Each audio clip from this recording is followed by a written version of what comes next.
Babona abamajje abasosewo abalala nga be baliwo ng'embeera eriki naye nga gusigaddeko mukka nga gwogukola ki gwogukyaliwo.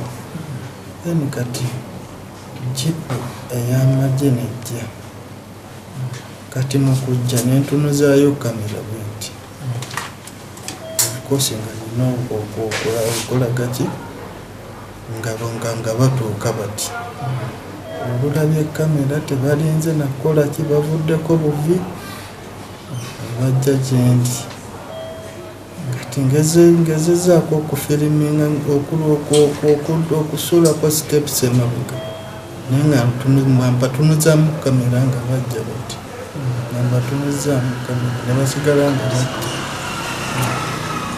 nza okulaba balinganga 5 bonna bajja gyendi bonna omulundi gumu. Then kwe kutandika okudduka ne bangoba paka waggulu ku Kira Road ne bansanga awo omu n'akasuka omuggo ne kuntega wansi ne batandika okunkubira awo mukkubo ne bankuba nga eno olugeze ne unit n'egweri kamera buli kimu ne kigwa bwakyo. N'embeera ya kusoomozebwa nnyo yanaku kuba yaguyibwa amateeka obukudde ejjimbi.